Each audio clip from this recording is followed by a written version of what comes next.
Hey, and welcome back to Sweet Talk. I'm your host, Andrea Brown of IamAndreaBrown.com.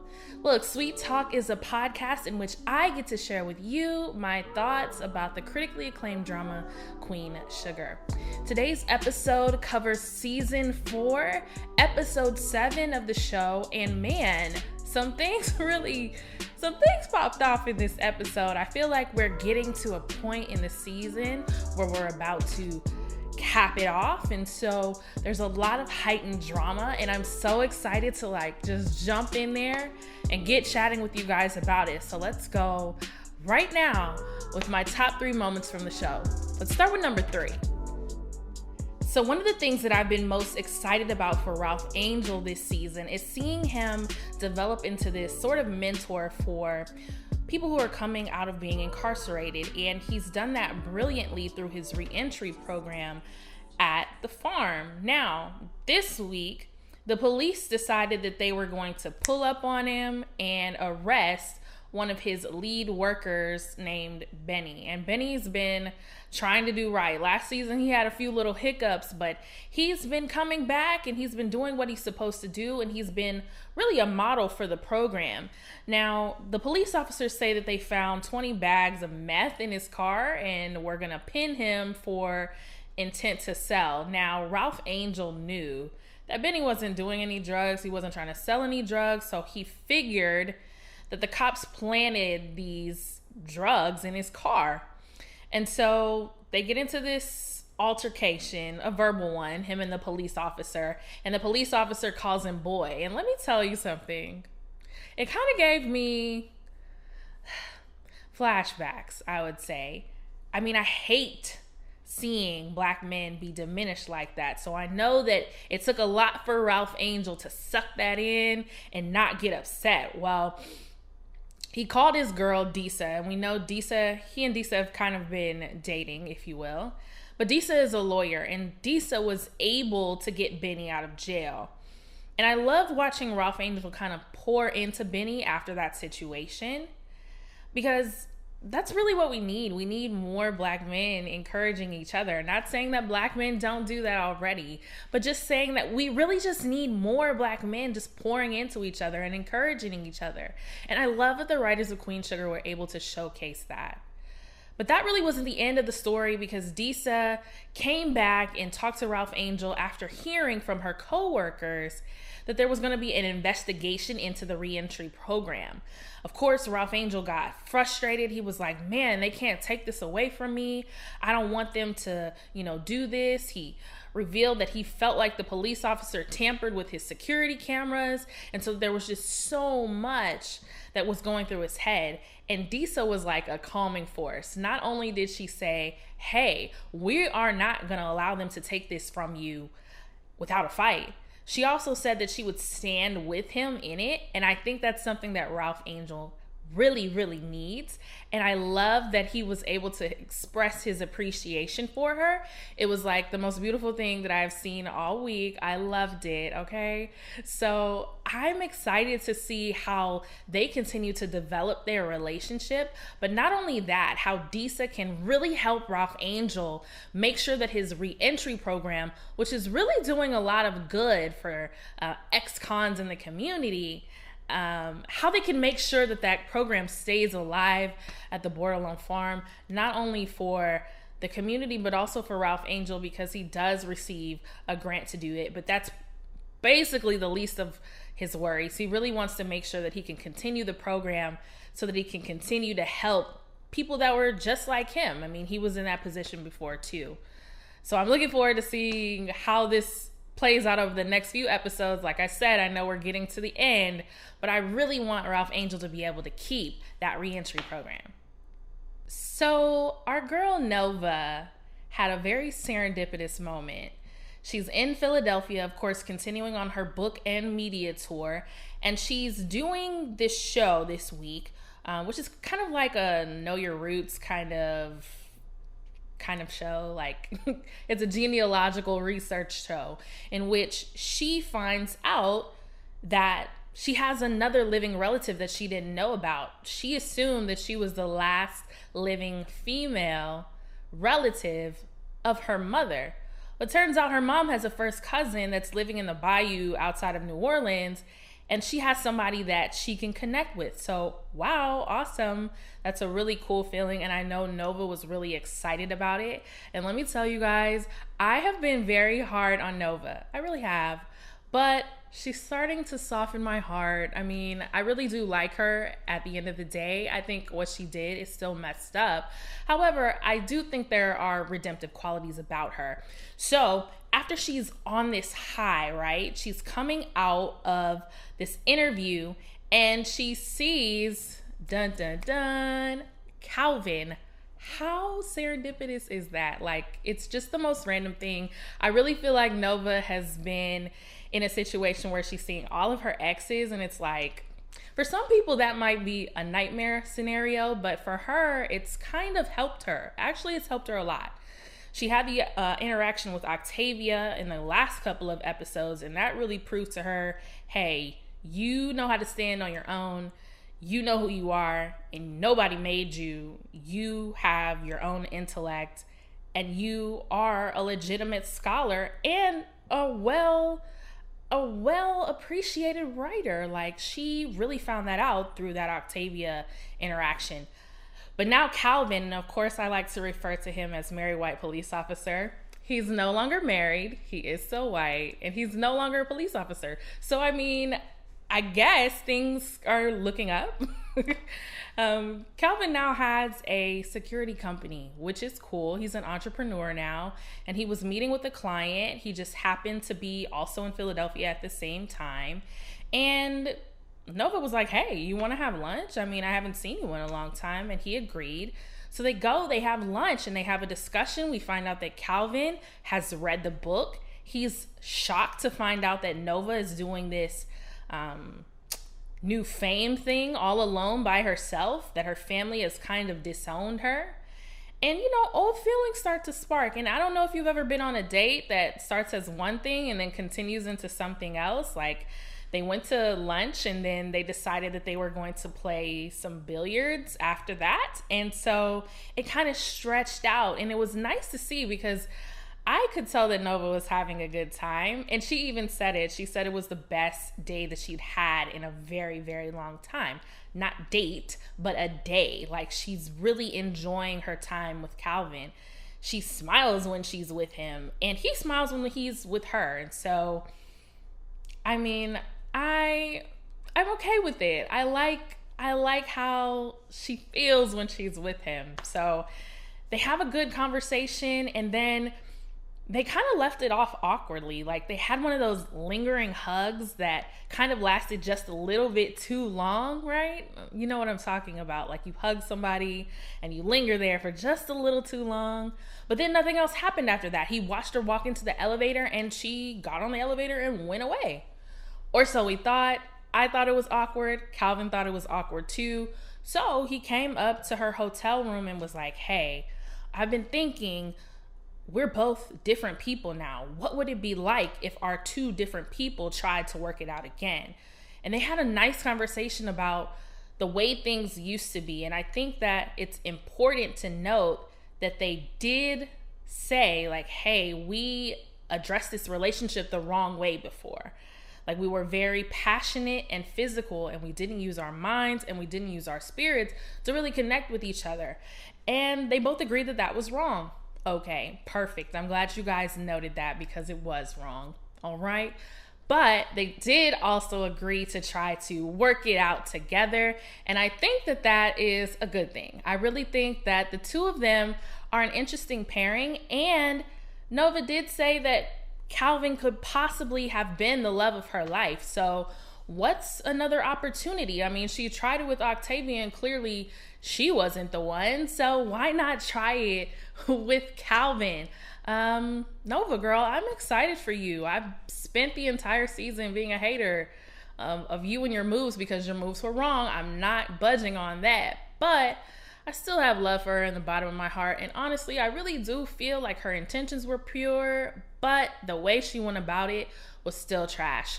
Anyway, it'll be interesting to see how this relationship with Calvin pans out over the next few episodes before we close out the season. I wonder what you guys think. So we know that Charlie is knee deep in the middle of this city council campaign, and she's been having trouble getting some of the other parishes on board to try to help her stop this highway project, which is really the reason why she's running in the first place.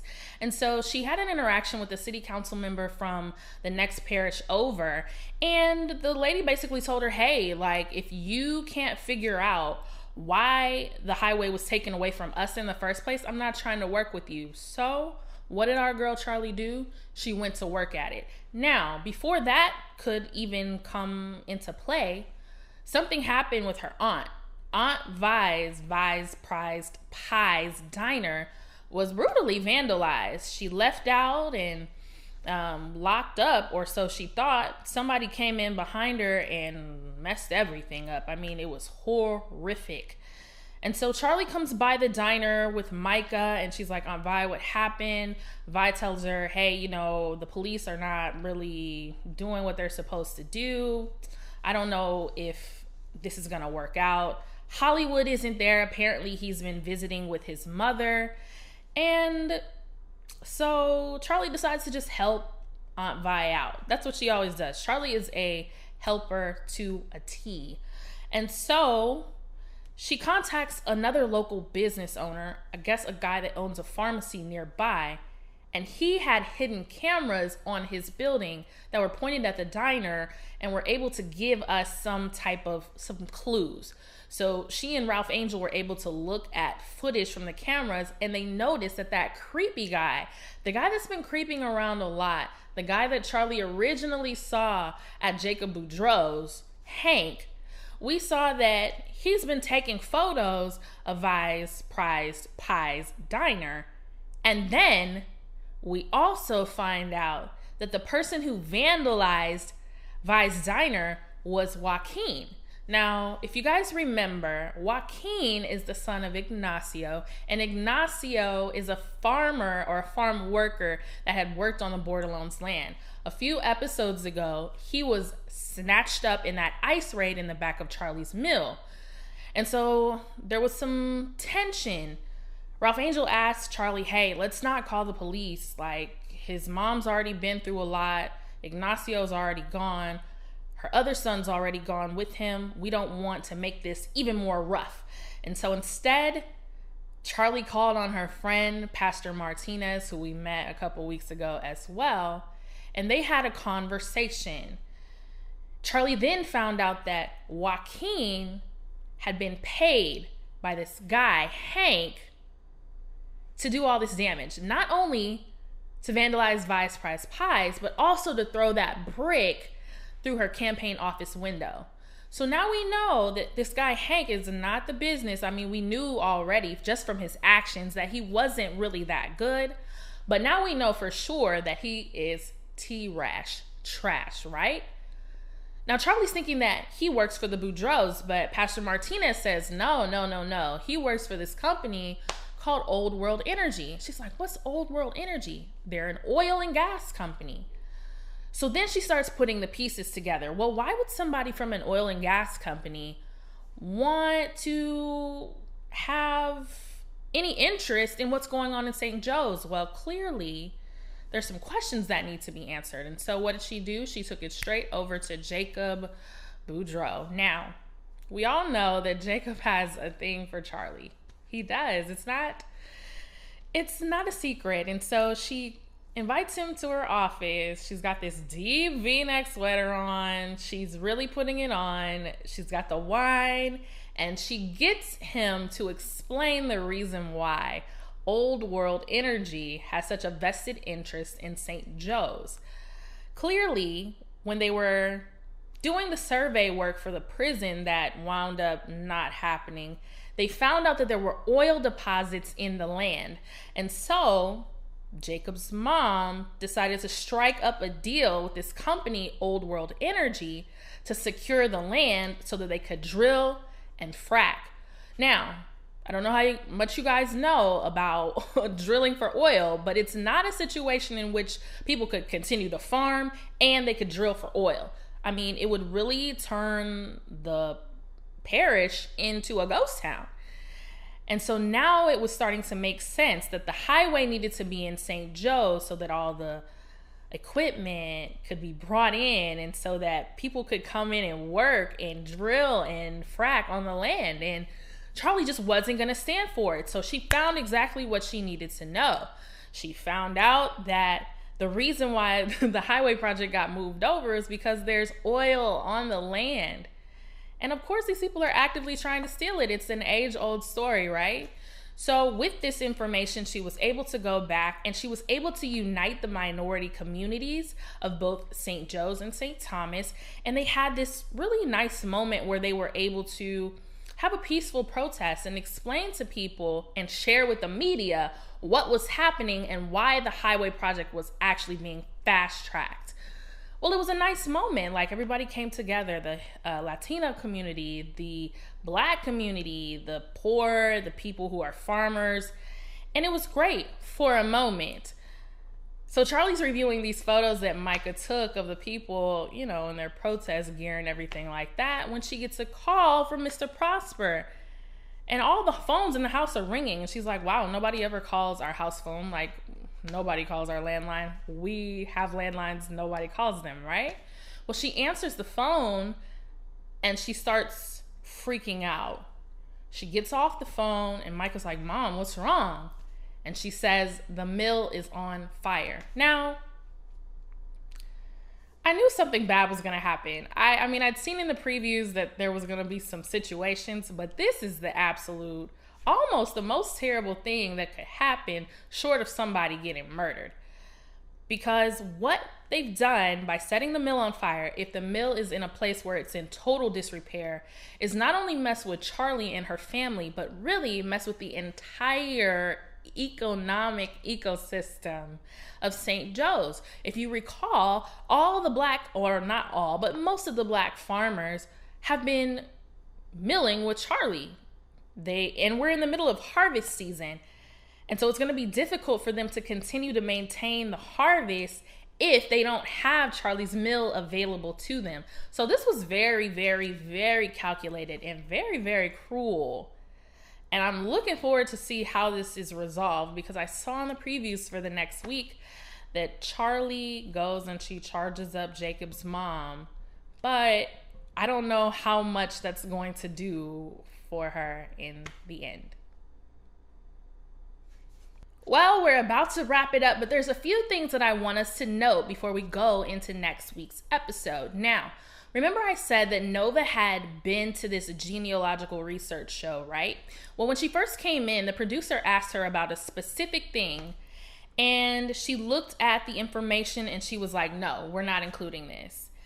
And the producer was like, well, I mean, this is, something that we thought would be good. She was like, no, I told you, we're going to talk about my matrilineal side. We're not going to talk about this. So there's still a secret left to be revealed about her family that we really just don't know what's going to be exposed. Again, still secrets, stuff that Nova just doesn't want to be out for public display. A second thing that we should also note is that Darla is still having trouble with the release of the book. And I mean, she went to work and she found the book on her chair, open to the chapter that was about her, and her coworkers have been talking trash about her. Now, she had a conversation with her new boo, and he was like, yo, you're gonna be okay, but I really think that you should call your sponsor.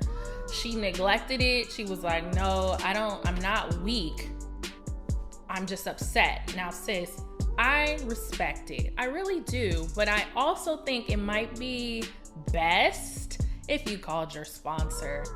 Just because you don't think you're weak, you are upset, and that could spiral downwards. And I really want Darla to continue on the positive path that she's been on. And then finally, our girl Aunt Vi, I've been really concerned about her. Like I said, Hollywood was not there for all this vandalism situation, right? And she never not once called him, like never.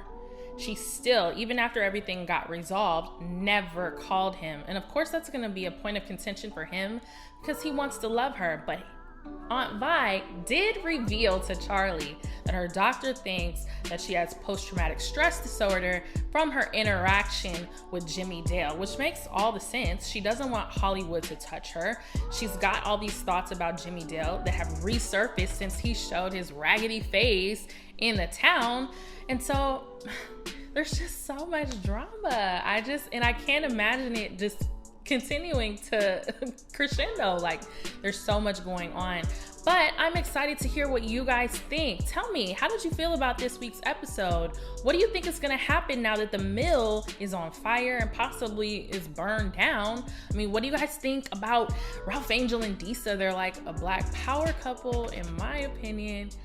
And then finally, what's going to happen with Vi and Hollywood? Like, how do you guys think that the lack of communication is going to affect their relationship once Hollywood does return from taking care of his mom? I mean, there's so many questions, and I'd love to hear from you guys. So if you are watching this on YouTube, thank you so much for watching. Do me a big favor though. I would love it if you would like this video and subscribe. And if you're listening to this on SoundCloud or iTunes, thank you so much.